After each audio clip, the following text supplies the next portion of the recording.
You've helped people process over $1 billion in payments and worked in it for more than a decade. Those fees really start to add up. There was a survey that showed the number one problem that merchants are experiencing today is inflation. And there's a lot of merchants that may not ever buy it on an exchange, but they start accepting it because they realize they need to start accepting a form of payment that stores value over time. They're getting crushed. What do you find to be the most hard to overcome barriers for most people that are getting onboarded to accepting Bitcoin payments? Welcome back to Hosting Bitcoin, where we dive deep into the people, ideas, and the forces that shape the future of money, sovereignty, and entrepreneurship.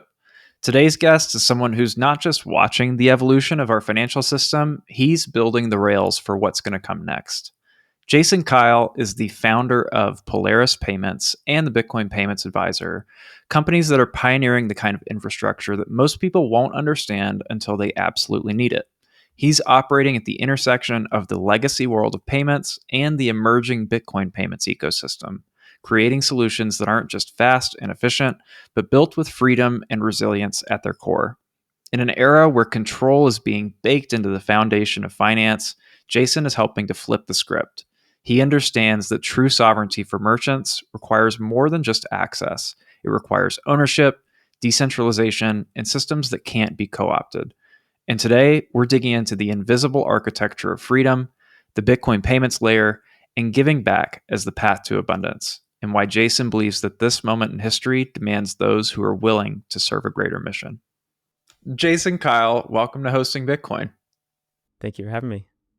Man, it is such a pleasure to get to hang out and speak to you in this way. I've been really curious and wanted to unpack your background. And if you don't mind, I would love to start with, how did you first get introduced to Bitcoin? And what was the way that it sort of made its way not only into your life as an investment, but something that you spend your days actually furthering the mission of? Yeah, it's been quite a journey. In 2013, I bought Bitcoin for $100.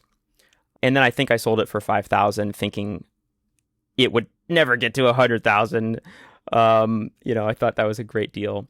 I very much viewed it as an investment because I had not been educated on really as a speculative investment, because I didn't know what it was. Yeah. And 2017, I started buying more. And I kind of forgot about it during the bear market. 2021, we spent several months away from home. And the number one thing I wanted to do when we got back is go through my drawers, find that USB stick, and see if I still have that Bitcoin. And I had like 6 figures worth of money on it. It was like the most magical thing ever. But again, still, I didn't understand really the fundamentals. And so I started listening to crypto podcasts, and I ended up I knew there was kind of this separation between, crypto world and the Bitcoin world. And I was like, well, I want to hear from both. And I went to a crypto conference and I went to a Bitcoin conference. What I found though was that as much fun as the crypto conference was, the Bitcoin conference, people were like principled, had very like first principles thinking very long term. There was a soberness to the culture in a way, because there was an understanding of what the real problem was. We're not just building shiny objects. We're not just building fun tech. There's a real problem in the world. Money is truly broken, and this is money. And we're trying to play our part in fixing the brokenness of money. And that was very attractive to me to hear their perspective. And I felt like there was a level of robustness and confidence to their thinking. And then I started reading Bitcoin books and getting educated. And I read Check Your Financial Privilege and realized Bitcoin is super important to the world. I read Gradually Then Suddenly, and I realized Bitcoin's important to my portfolio. And I started making the single largest financial decision of my life, which was to sell my rental properties and to buy Bitcoin with it, which made my friends and family cringe in a massive way. But I was no longer viewing it as a speculative investment. I viewed it just as a better form of money. And that was a really big shift for me. How was the journey of, because I had a similar unfolding of selling what most people would consider very safe to get into something that most people consider quite risky. Yeah. How was the journey of getting your family on board with you? Well, I became kind of obsessive, and fortunately, my wife, for the most part, joined me along the way. I would read highlights from books to her, uh, and we were very lucky in that well, this is not lucky, but my dad died. My dad unexpectedly died one day. Just didn't wake up one day. And I went into the financial advisor meeting with my mom and my sister, and he was so calm and organized. And he was like, this is the paperwork we're going to sign for this, and this is what we're going to sign for that. And that's when I realized, oh, you don't need a financial advisor necessarily to like know how to invest your money. It's for something like this. It's for, this kind of situation. And I didn't know it at the time, but we ended up hiring him, and he was a Bitcoiner. And the very first thing that he said to do was to get rid of what was left of my ETH, and it needs to just be Bitcoin. It needs to be, he recommended Unchained. We got set up with them. That meeting with Unchained was probably the reason my wife allowed me to sell real estate, because it was like, oh, this isn't, even though this may be over my head and like technical, I have someone on my team who can sit down with me. It doesn't have to be stored on something like Coinbase. It can be self-custody multi-sig, but there's someone to help if anything ever happens to Jason. And so she sort of gave the blessing and started selling rental properties. Wow. That's extremely fortuitous and lucky, because most financial advisors, most financial professionals are not that forward thinking in terms of how they think about, one, knowing the difference between Bitcoin and crypto in general, but also considering it a reasonable part of a portfolio. Do you think without that experience that it wouldn't have gotten the blessing? She started to develop a conviction as I just continued to. I mean, I would talk about it all the time and talk about the brokenness of our current, the more I looked under the hood of our financial system, the more problems I saw, and the more risks I saw with real estate as well. And things that she had never thought of before, I was bringing up. And keep in mind, like, we had been managing properties for over a decade. We were burnt out. Like, it's a grind when you get a few properties. And I had just such a deep conviction, and fortunately she was able to come along with the journey. But yeah, we got extremely lucky having a Bitcoiner as a financial advisor.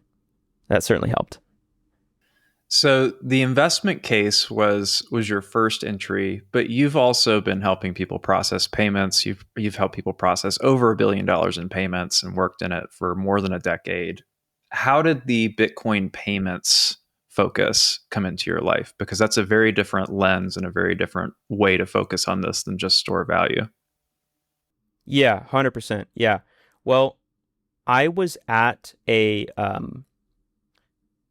was 1 year ago. I was at the Thank God for Bitcoin conference, which was right before the big conference in Vegas and Nashville.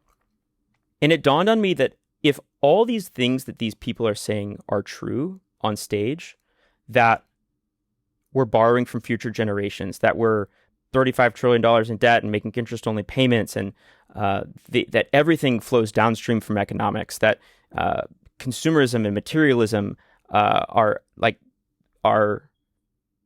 incentives matter, and those are in some ways a result of debt-based systems, and like there's just like the list goes on, right? And I realized that I probably owe it to the world and my children to do something more than just hodl. And saving, as important as it is to vote with your money and to not uh, play the fiat games and to save money in the form of Bitcoin, I decided like it's like my responsibility to spend some time discerning how I can play a role. I'm not technical. I'm not a developer. I think I find mining over my head. That's changing through your content. Thank you. But I know a lot about payments. I've been in credit card processing for 15 years. And then you've got folks like Jack Dorsey and Jeff Booth and Matthew Crider and all kinds of people saying Bitcoin will fail if we don't get to medium of exchange. And I'm like, oh, I've helped thousands of merchants. I've processed over $1 billion. I know I've met with like thousands of merchants over the years, and I know how they think and I know how they work. And so I began the journey of just like discerning what my role could be. And ultimately I landed on just stick with what you got, which is I know a lot about payments and I'm learning a lot more about Bitcoin and try to put those together. It sounds like the old adage of ask not what your Bitcoin can do for you, ask what you can do for Bitcoin, and you found Yeah. your unique gift. Yeah. Yeah. I mean, we're going to be fine, like financially, especially if Bitcoin plays out the way I think it will. And so the goal is no longer to put food on the table. The goal is to make an impact on the world. I spent a lot of years working on homelessness, and then I stepped back from that, and I decided what's the single greatest impact I can make on the world, and I landed on climate change because it's something that impacts 8 billion people, but far more than that realistically, because it's future generations that are even far more impacted than the folks living today. But it's not my skill set. I'm not a scientist. I don't know a lot about ecology, and it's just not. It was all over my head, frankly. But money is much more in my wheelhouse, and money affects 8 billion people, and borrowing from future generations certainly affects future generations. And so that's what I decided. Like there's a significant impact I think I can play in the world if Bitcoin plays out the way it might. What's cool is this money specifically has a very direct impact on the environment and actually has the potential to directly remediate some of the worst contributors to the greenhouse effect. And if you solve the system of incentives around money, you solve a lot of the brokenness in energy and just kind of the wider way that the world operates. So I think it's actually kind of funny. It's almost like you went back to the first principles. What is the most upstream system that I can impact that will achieve this long held goal of where I can change the world the most? Yeah, I mean, there's asymmetric upside, but there's an educational gap. And so when I spent 13 years in Seattle, and when everyone there, for example, is saying like climate change is the most important problem of our time, and Bitcoin is one of the worst things that we could have when it comes to climate change. It definitely, it makes me scratch my head and have to do some research. And it's been very eye-opening and fascinating to learn the impacts. And, I don't know that I can play my best role trying to convince people about climate change and Bitcoin and mining and, but I can probably help accelerate the medium of exchange era. Hopefully that does impact things, What's at stake? Because I mean, I don't think a lot of people understand what it means if we don't get to medium of exchange. Why does it matter so much that this is not just digital gold, but actually gets to be used as global payments? Yeah. I've not spent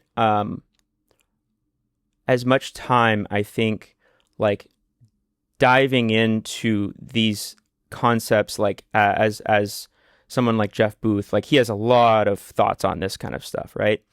Ultimately, I think that, the way I've been describing it to merchants is we help you accept a form of money that stores value over time. And so just a very pragmatic, practical level for merchants. There was a survey that recent survey that showed the number one problem that merchants are experiencing today is inflation. It's like the number one problem. Now, for Bitcoin, if Bitcoin is money, and there's three use cases of money: the store of value, medium of exchange, and unit of account, then for us to reach the full monetary, all three use cases, we have to get to all three of those. First, people need to have Bitcoin in order to spend it. And I think the medium of exchange era will probably hit other countries before it does the United States. We live in a place of financial privilege, and payment systems work pretty well here. But over time, that will change, I think. It's interesting to think that solving medium of exchange and making that more accessible to merchants is actually kind of like a roundabout path for merchants to have a better store of their savings. Like I wouldn't have considered that inflation is the top problem among merchants. I would have thought, transaction fees are too high. And obviously Bitcoin helps with that, but that's a really interesting take that I wouldn't have expected. Yeah, I spent the last 15 years trying to move money from Wall Street to Main Street. We've been saving merchants typically 10 to 40% in fees. We help them with their, in a lot of ways, we're very different than something like Square or Stripe. Those guys are kind of like, here's our tools. Hopefully you know what you're doing. Good luck. And we take a very hands-on approach, very different, much more of like a white glove approach. And as a result, we're able to help streamline and optimize their entire payment flow. But what's better than saving like 1 or 2 or 3% is saving like 10%. Let's 10x that savings. Like at the end of the day, do merchants need like a slicker point of sale system or, to save a little bit in fees?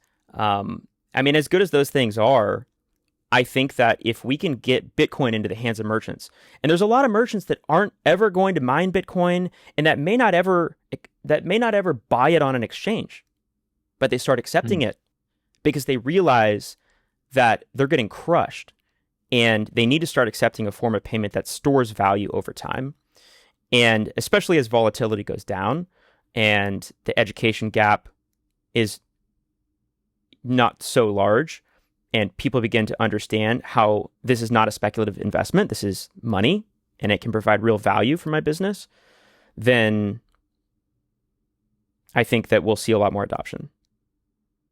I've definitely experienced this where, there's been so many. I feel like every time you have to interface with the traditional financial system, you get a little bit more orange pilled if you're already in that camp. And like early on with my real estate business, like one of the kind of keystone memories that I have is trying to take an international payment and send an international payment and having our account essentially locked for weeks. So I was trying to operate a totally legitimate real estate business with nothing sketchy going on. And, I wasn't even in the mining space at that point. I wasn't even really focusing on Bitcoin full time, but it was just a sense of like, come on, this is supposed to be my money and it's not working for me at all. And even now operating a Bitcoin based business, the difference is stark when we're taking Bitcoin payments versus traditional fiat payments, not just in terms of the ease. 10-minute settlement is beautiful, but those fees really start to add up. If you're running a 8-figure a year business, like you can very quickly have a full-time executive salary saved just on transaction fees if you're choosing to take Bitcoin payments rather than credit cards as your main payment mechanism. So, it's really full spectrum help to decide to adopt better money. When you're working with merchants, how do you approach this problem or approach giving them this solution of Bitcoin payments? Because it's not just here, click a button and now you're accepting Bitcoin and it's all easy, but I do think worth it. So like, how does that process work if someone's trying to get onboarded to taking Bitcoin payments? Yeah. We need all the, like, we're only 15 years in on this new form of money. We're even fewer years in on businesses building tools for merchants to accept Bitcoin in a practical, feasible way. And we need all of those things to continue to be being built out. But for a lot of merchants, like the approach that we have at Polaris Payments, my credit card processing company, I think that it's a very valuable approach for Bitcoin. I think for a merchant, show me like a small business owner, and I'll probably be able to show you someone who's like overworked, stressed out. The joke in the small business world is like you work twice as hard for half as much pay. It's a grind. And so, they're just trying to run their business and provide their goods and services. And it's hard enough just to accept fiat. Like they've got a lot going on. Now, their accountant is mad at them for accepting asset instead of just real money. Their customers have no idea they accept this form of money. Their employees are angry at them because they're trying to accept a scam or a speculative asset instead of just real money. And the list goes, it's like, does this integrate with my point of sale system? Like, what are the accounting implications? What are the tax implications? It's just like overwhelming, right? So that's what we try to do is sit down with the merchant and kind of hold their hand and walk them through the needs of their particular business. And I think that the custom approach, I think, is really valuable because right now we're pretty early. And so there's not extreme demand where every day there's millions of merchants trying to get onboarded with Bitcoin payments, right? And so for now, we're able to take our time and really have conversations with merchants and figure out what their needs are. So if it's a retail environment or a mobile or online, does it need to integrate with their point of sale system? Do they have like inventory? How big is the business? All of these things are relevant, and we try to provide a much more custom tailored approach to each business and really get to understand what their needs are, what their maybe risk appetite is for holding versus converting to fiat. Do you want to auto convert to fiat or a percentage of that? Or do you want to just hold it all in Bitcoin? How much do you know about Bitcoin? Like, are you open to holding it in Bitcoin?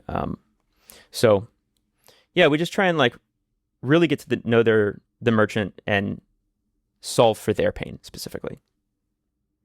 What do you find to be the most real kind of hard to overcome barriers for most people that are thinking about this or open to it, but there's just friction getting onboarded to accepting Bitcoin payments? People don't know why they should accept Bitcoin. People don't know what Bitcoin is.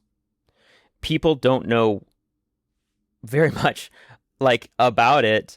And when you're just reading headlines and you see the number go up and then you have unit bias and you're like, oh, I don't have $100,000, so I can't ever own any Bitcoin. Or there's just all kinds of reasons, right? Which is why we take the custom approach and we sit down with each merchant to understand what their needs are. When I was in homelessness, we realized that everyone has a unique story. And when you try and apply numbers to this population of the unhoused, it's not very humanizing. And we try and take the same approach to merchants and how everyone really has a unique story and to understand what their needs are. But as you begin to grow in your knowledge of Bitcoin and you understand fragility in the financial system, the importance of redundancy, the importance, as helpful it is to save, some money in fees, that's great. But, start with the end in mind. Why not accept the best form of money? Why not start with the rails that you intend to be on? If you're open to saving money in the form of Bitcoin and you understand that that's really helpful for your business, then why not accept it? It's basically DCAing in. Like, you're basically dollar cost averaging in. And for right now, because we're still early, it's probably not going to be a substantial part of your revenue. And so it's not going to, be this like life-changing thing. Now, it could be because there's a lot of Bitcoiners who are hungry to spend their Bitcoin. So if you can tap into those Bitcoiners, if you can market to them, make sure they are aware that you accept this form of money, go to your local meetup and shake some hands, I mean, there's so many Bitcoiners that are so pumped to spend their Bitcoin. So if you can tap into the market, there's a real opportunity for growth there. So you mentioned a little bit earlier, and I think it's true. There's places in the world where they're just more apt to adopt Bitcoin more out of necessity than just this is a cool thing. The U.S. being a special case where it's a nice to have, not a must have for most people. What do you think are the first wave of merchants that really get an outsized benefit from choosing this? Like, who's the kind of ideal low hanging fruit to get totally onboarded to Bitcoin payments? Is there a template or a common story? Well, yeah. So my background has been here in the United States specifically. So my credit card processing company is exclusively here in the United States. For this particular country, where I'm based, I think online makes a lot more sense than retail first, because you can tap into the global movement of Bitcoiners, even if you're in a really small town and there's very few people that live in your town. You can sell if you can sell online, then you can tap into the Bitcoiners all around the world. I think for retail, it's a little bit more challenging. Someone asked me yesterday, like, if you have if you're an auto mechanic and you don't understand Bitcoin, you don't really care about Bitcoin, and you're in like a smaller town, should you really be accepting Bitcoin? It might be a bit early for that kind of use case, you know? But for online merchants, I think it's a no-brainer.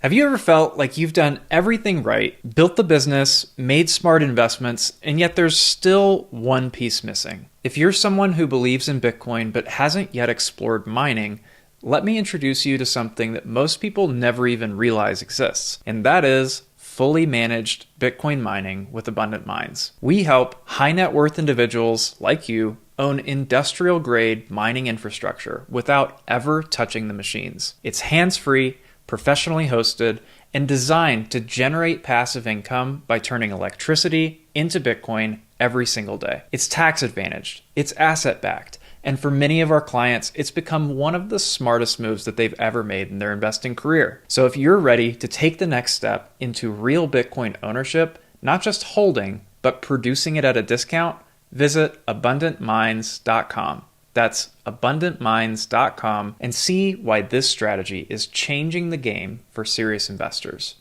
I've found especially it clears a lot of hurdles that you experience as a business if you're trying to take international payments as well. I mean, trying to navigate international wire receiving, because not all of our clients are US based, that has made taking payments just, I mean, easy button. It's so easy to say, look, if you're abroad, you know, this is the best way to work with us. You've got a discount on fees, but also it's dead simple, and there's no extra regulatory hurdles that you've got to clear, or compliance hurdles, or extra checks that you've got to pass through. It's really just easy button seems to be the biggest unlock for us specifically in taking Bitcoin payments.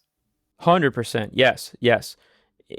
It's kind of funny how we've drawn these arbitrary lines and said, like, this is a country, and within this country we use this money, and then the internet came along and said, like, we're going to be able to communicate with people outside of this thing we call a country, and we're going to be able to interact with people all around the world. And fortunately, Bitcoin came along and said, we're going to be able to send value beyond this country, anywhere in the world, nearly instantly. It's pretty cool. You can tap into that global customer base without all the friction of the fiat system. For you personally, and I asked this as a fellow drummer, do you think there was anything in your drumming background that made you a better psychological fit to latch onto Bitcoin? Wow. Can you draw any kind of parallel there? No one has ever asked me that question before. That's a great question. Passion. Passion is the answer. I got really pumped about drumming. It was my life. I got so excited about it. And I spent thousands of hours playing the drums. And you can kind of lose your chops, but after you've put in thousands of hours, you can probably sit down on a drum set after a few years and be pretty good compared to the average person, right? And similarly with Bitcoin, you can't really unsee it once you've seen it. And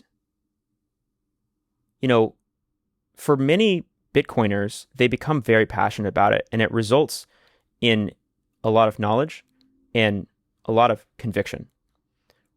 And then the number can do whatever it does. The number can go up, the number can go down, it just doesn't matter. And that's been really fun to no longer feel the emotional roller coaster, to just feel calm and convicted. And when I sat down on a drum set, pretty much no matter where I was, I would feel calm and confident. And that's how I feel about Bitcoin. Would you call it, in both cases, almost a very healthy obsession? Definitely. Yeah, for sure. I've found, at least personally, that there's a little bit of psychological overlap with the drummers. Kind of like, they're the heartbeat, they're the infrastructure, they're not necessarily flashing in front, but totally relied on for everything else to function. And you certainly notice if it's not working, even if you're not really paying attention when it's working well. And there's a little bit of overlap to me, where in many ways, by working on something like Bitcoin, we're working on something that is critically important to the heartbeat of how the world operates, and yet is not widely seen or understood, or the nuance isn't appreciated for what it is.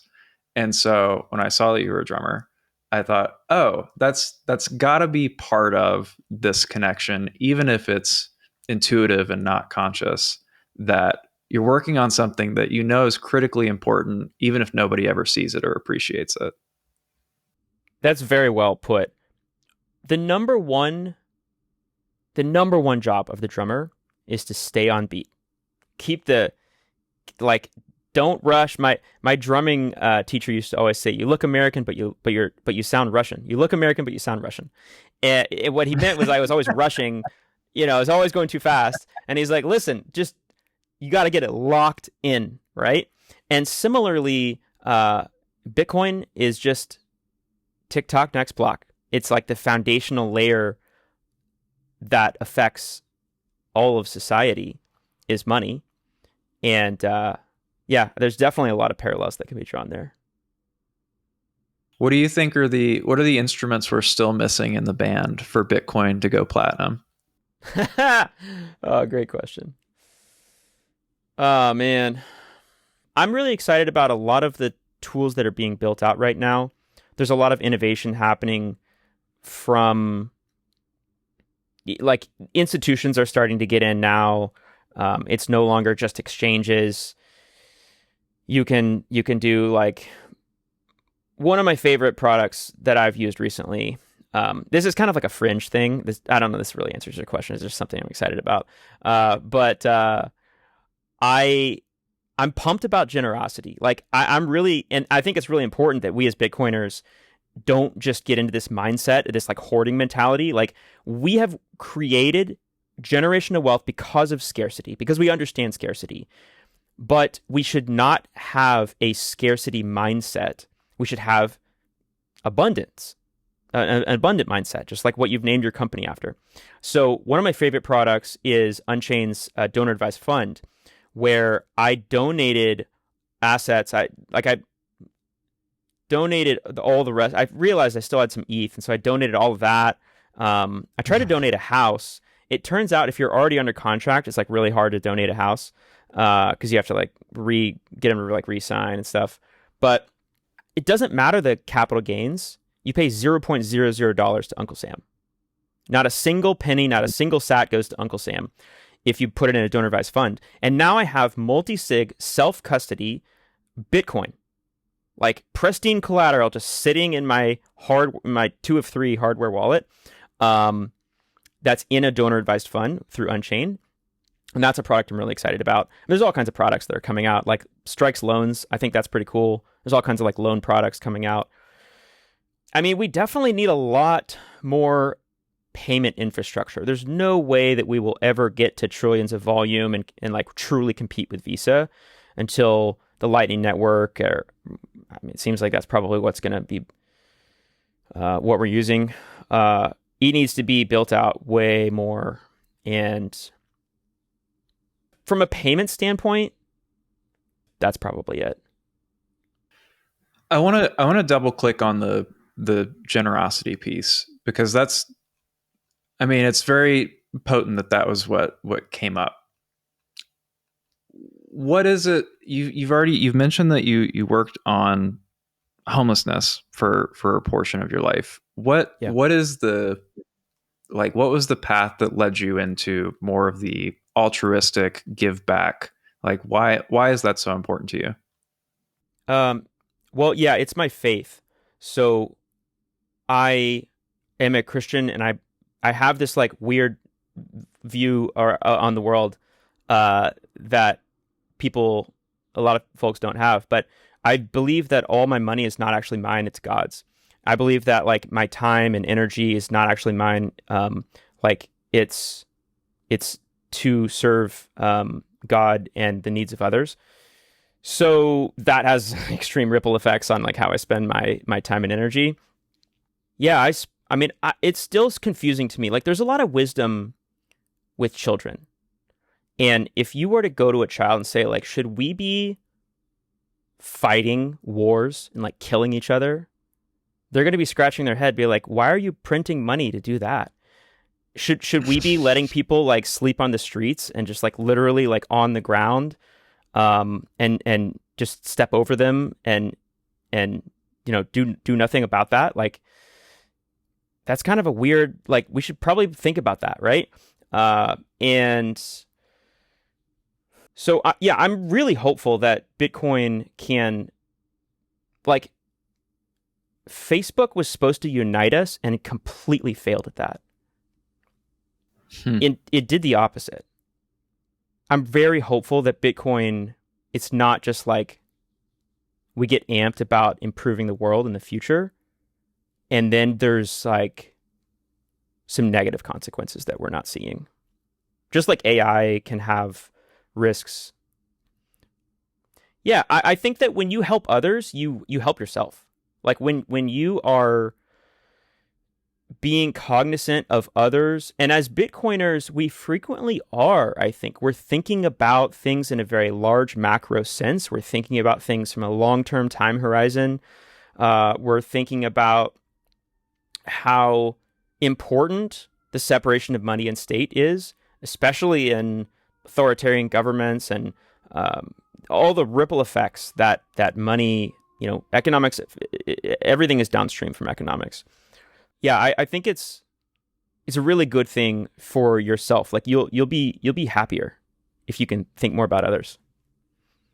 It's not it's a selfish thing too.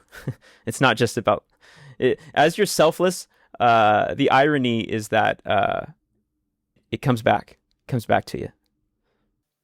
Totally agree. And it's a very limiting view of the world to focus just on your little slice of the pie. And it makes everything seem so much smaller than when you can focus on the pie itself and what there is to add to everything that exists for everybody else in the world, not just adding to your own stack. And in fact, often helps you create better if you are focusing not just on what can I do for me, but what can I do that is of value and that is of wide-reaching value for many people. And like you said, it's kind of an enlightened selfishness where if you do choose to focus on the whole, your little slice is likely to just naturally by default become healthier and healthier. How do you think about what you're passing on to your kids? Because it's very true that they're not really ever listening to what you say. They're watching what you do. So how do you feel about what you're doing now on a day-to-day basis is leaving an impression on them, and what kind of world do you want them to inherit? This may sound like, especially if you're not a Bitcoiner, this may sound crazy, but I had this vision of I was with my grandchild, and the world was in disarray. the dollar, like we were experiencing hyperinflation, and we were in a dark time, and it was time to pay the borrowing from future generations. And Hmm. my grandson was like, "Grandpa, why you knew about Bitcoin? Why didn't you do more? Why didn't you, like, sure, we're rich, but who cares? Like why didn't you play a part? You knew about the brokenness of the financial system, and you did nothing other than hodl. Sure, it's important to vote with your money and to save money in the form of Bitcoin, but so for me, I felt like it was my duty to my children to do more and to, like, discern what role I could play. And I'm very concerned about the dangers of wealth. I'm also very, I think that incentives matter. Business is a great way to make improvements in the world. That entrepreneurship is a fantastic way to make improvements in the world. And donating to nonprofits is not always the solution. So I'm excited about Hmm. my children being able to start businesses with their generational wealth, to, yes, donate to amazing nonprofits that are helping reduce suffering in the world and doing incredible things, but to also play a part in this peaceful revolution that we call Bitcoin. I don't think this attitude is going to be as common in the Bitcoin space, but there's a lot of people who would be confused when you say something like business can be a better vehicle to do good in the world than a nonprofit. Can you dive a little bit deeper into why that is? I bought an electric car because I read a few books on climate change, and I decided I owed it to my children and descendants to, like, I'm part of the privileged class. I'm able to buy a more expensive car that's electric, and um, I it's not like a great way. Like, there's loads of other ways to reduce your carbon footprint. It's just one of the ways, right? It's like very capital intensive on the front end. It's like arguably maybe not the best, not a, it takes a lot of years for it to be like better for the environment, whatever. But it was, to me, a step in the right direction, right? So a nonprofit is probably not going to be able to produce millions of electric. Let's just say, for example, that let's suspend the idea that electric cars may not be actually that great for the environment, whatever. Let's say they're really helpful, okay? A nonprofit is not going to be able to produce a bunch of electric, like millions of electric cars and create like sexy cars that are fast and cool and create a natural incentive for people to buy. There's plenty of people, especially nowadays in our current political climate, that are buying Teslas not for environmental impact because they're just fast and cool, right? And and so we need both. I think there is a place for nonprofits, but so much positive impact can result from for-profit businesses, and that, especially ones that don't necessarily have a greed profit. I mean, there's a lot of problems with publicly traded companies and short-term thinking, trying to maximize profits and get their quarterly results. But especially if you can remain long-term focused, like Bitcoiners frequently are, or have a private company and think more about the social impact and think about the ways that you can improve the lives of your stakeholders, of your employees, of your customers, of the environment, whatever it is, and just be conscious of those things. There's so much power in that. Yeah, I come from kind of the engineering mindset with this, where you're trying to build a system that is self-sustaining, and in many cases, the nonprofit structure constantly needs more energy fed into it to keep on having a wider and wider impact, or even just continuing to sustain the same impact. And to me, building a mission aligned business is a way that you can truly create a self-sustaining mechanism that continues to fuel itself and feed itself. And just by structuring those incentives in the right way, it's almost like the impact magnifies on its own without you needing to constantly go and recruit new resources and get more people on board. It's designed to consistently get more people on board. by the nature of its structure. It's very well said. That's why we chose a for-profit model for our homelessness venture. So we had a cashless donations for the homeless platform. And, you've got all these people on the streets holding up cardboard signs, and you got all these people who are walking past them that don't have paper dollars anymore. We live in a digital era. They don't accept Bitcoin. They don't accept credit cards. There's no way for them to take, the form of money that they need.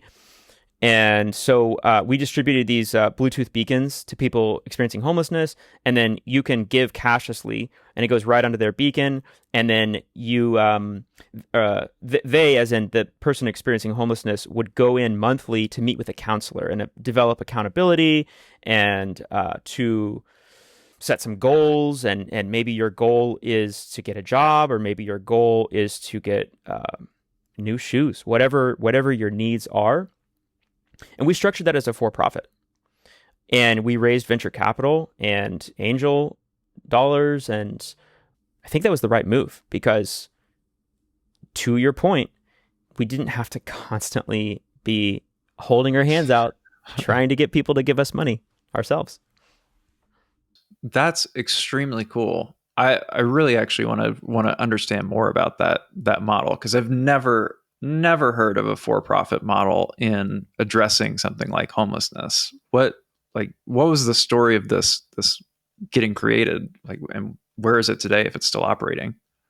Yeah, it's still operating. So a friend of mine was the original founder. I joined when there was just a small handful of employees. I mean, I think we have 12 or so employees now. I think we're in several cities, maybe 8 or 10 cities now. We have, during COVID, no one was going downtown anymore. And so the face-to-face interaction component vanished.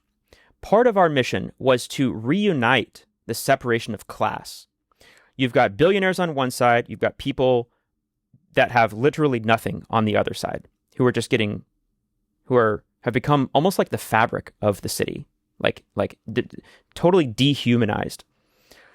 How can we take technology, entrepreneurship, and apply these things to really move the needle? You've got all these nonprofits handing out food and shelter and trying to make an impact, and yet there's thousands of people on the streets throughout downtown Seattle.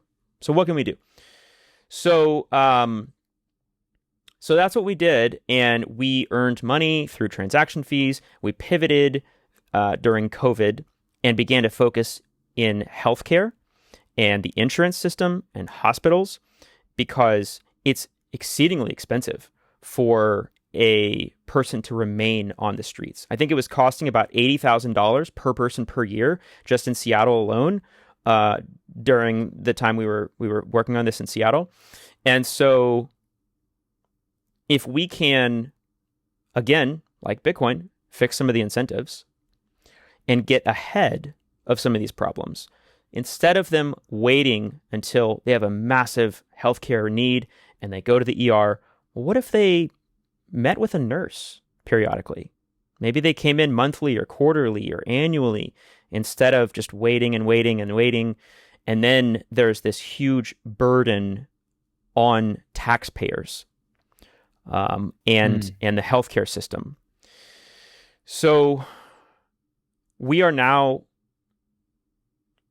focused on in the healthcare and insurance space. So now it's more like an enterprise level type thing. We're no longer like an app. I think we still have the app. You should still download it and you should donate to people. It's called Samaritan. But I stepped down because I had 3 children, managing my rental properties. We had started a church. I just had so much going on, and my family, it was a baby. Like, you have a startup, it's a baby. It needs all your time and care and attention. And I had my own literal babies that, no one else in the world can support them like I can. Lots of people can build Samaritan.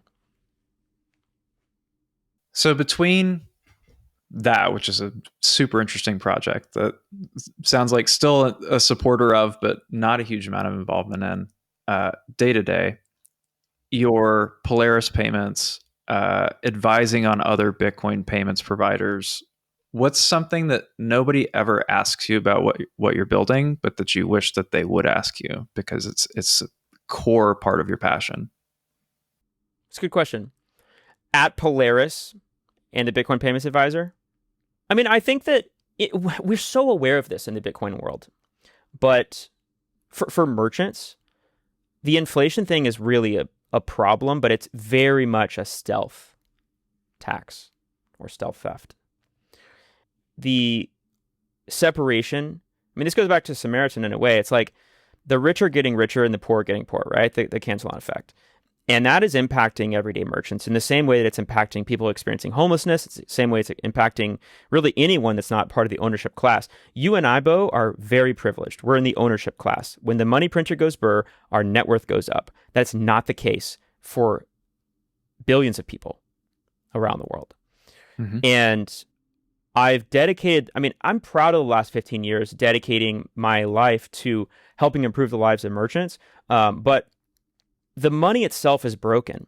And when we moved to Seattle, I'll give you an example on the wealth gap, okay? When we moved to Seattle, there were 83,000 people that had moved there over the previous 10 years. Of the 83,000, 40,000 of them made more than $130,000 a year. 40,000 of them made less than $30,000 a year. 3,000 of the 83,000 made between $30,000 and $130,000 a year. So you've got the tech workers who are making more than 130K. You've got people serving the tech workers, and the middle class is hollowing out. And people are getting left behind each and every day. And so at Polaris, like we've got these, it's like on our website, it says, you work too hard to throw your cash away. And it's kind of this nod to like, hey, let's put some cash back in your pocket. Let's save you 10 to 40% compared to Square and Stripe and Intuit. These big Wall Street companies are trying to maximize profits. Let's put some cash back in your pocket. In a way, it's really the same message, though. But the leverage is so much greater. It's the single greatest lever that you can pull to start accepting Bitcoin and start saving in a better form of money. You work too hard to throw your cash away, right? Because when you're saving in dollars, when you're grinding, I mean, you probably know this better than anyone being in real estate. It's like, it is a grind when you're getting calls, the plumbing is, the toilet's backed up, I'm locked out of my apartment, there was a fire, there was a flood. We had fire, flood, death, just like every problem you could have, like evictions, the list goes on. It's an absolute grind. And it was just such a massive unlock when I realized with a single click, all my problems go away. I just DCA or, buy some Bitcoin, start mining, and your cost of living starts going down every year versus those who are in the fiat world, their cost of living is going up every year. And so for so many merchants, it's like 2 steps forward, 1 step back, 2 steps forward, 1 step back. In some cases, it's 2 steps forward, 2 steps back. And so, yeah, I'm excited about trying to educate more merchants and get more merchants on board for the Bitcoin ecosystem, but also just for the merchants themselves. That's been my world for the last 15 years, and let's 10x their savings, right? Not just save them 1%, and that's assuming. Okay, let's assume that for a second that Bitcoin doesn't even appreciate; it just stores your value, right? Well, that's still better than saving money in dollars, right? Because it's a terrible tool for saving money. And then everyone has to become a part-time investor. And for me, I was like, okay, when I started the credit card processing company, I'm thinking, this is effectively technology. It will very likely get disrupted. Apple will come along and start something. Maybe it'll be called Apple Pay, and it will disrupt my business. Nope. Visa and MasterCard have a duopoly, and our profits are higher than ever. Our volume is higher than ever. More merchants are accepting credit cards than ever. More consumers are paying with credit cards than ever. And so I never thought, though, that I thought I had 10 years. And that's part of why I like, in a very small way, why I wanted to buy Bitcoin. Because I was like, there's a hedge against Visa dying. Turns out my time horizon was too limited. But I never realized that money itself would be the thing that was breaking, right? Like, it's not that something would come out of Silicon Valley and disrupt Visa and MasterCard. They just continue to build on top of it. You know, Venmo and Cash App and Visa and all the things are just Square. It's all built on top of fiat. And I never would have thought that the foundational layer of money itself was the part that was breaking, and that something like Bitcoin would come along. The very first Bitcoin transaction was the same year that I started my credit card processing company. And so it's really interesting to see how far it's come along, and I'm just excited to be a part of the journey to see where it goes over the next few decades. If you had any advice for an entrepreneur, a builder, someone who's just on a mission to give back, what's your advice looking back or looking forward for that person who's listening and is just trying to get some distilled wisdom as to how to move forward in the world? I have a very controversial take on this. It's gonna come out of left field. Back squats. If you can back squats, man, 3 times a week. Okay, here's the thing. Just like everything is downstream from economics, everything is downstream from mental health and physical health. Okay, you want to buy more Bitcoin, that requires time and energy. You want to be a better entrepreneur. You want to buy some more Bitcoin miners from Abundant Mines. You want to be more confident. You want to get into the relationship that you want. You want to be a better spouse, whatever it is, it doesn't matter. Okay. And for me, okay, meditation, a lot of people want to show meditation. It's great. Cold plunge is great. There's a lot of ways you can like get centered in your body. But if you can just like lift some weights, and so many people get hung up on exercise is overwhelming. Like, it's hard to know where to start. It's hard to know where to begin. I find meditation super boring, and therefore I don't have the motivation to do it. But if you can lift weights, and then you're like, okay, well, I don't know where to start. Well, just start with squats, okay? Because then you have this neuroendocrine response, and people always ask my wife. My wife has the same answer because she's got like well-defined like biceps and stuff, and women are always like, wow, your arms are so toned, like how do you get it? And she's like, you're not gonna want to hear this answer. And then they're like, oh, I'm not gonna squat. No, I'm not gonna do that. So let's just simplify it. Let's just exercise too overwhelming, don't know where to start, just do some squats 3 times a week. What an amazing answer. That's so literally going to go work out after we finish recording this. And do it, man. It's such a great answer too, because it's upstream of everything else. Like, you've got no capacity to do anything really of note in your life if you don't have the one base layer of everything else, which is a physical vessel that works for you and that's on your side and that isn't flooding you with fear chemicals and terrible, just it's so easy to lose your mind in today's world, and probably one of the easiest ways to get it back is to get into your body. So love that advice. Jason, I have thoroughly enjoyed this and would love to give you an opportunity to point people of where they can keep up with you, where they can keep up with what you're working on, if they'd like to work with you at Bitcoin Payments Advisor or Polaris Payments, how they can find you and what that looks like. Yeah. I would love to hear from you. I'm really passionate about this. I would love to help out wherever you're at on your journey. So I have the credit card processing company, polarispayments.com. If you have any fiat credit card processing needs, would love to help you out there. The Bitcoin Payments Advisor is the name of the new company. The URL is bitcoinpaymentsadvisor.com. And I would love for you to reach out. You can also just email me. Jason@polarispayments.com is my email address. I don't use social media. I do have a podcast, though. I guess I do use social media now. That's called Medium of Exchange. And we just try and elevate the stories of entrepreneurs who are using Bitcoin in some way, building on a Bitcoin standard, whether it's accepting Bitcoin or using it as a store of value. So that's all I got. Beautiful.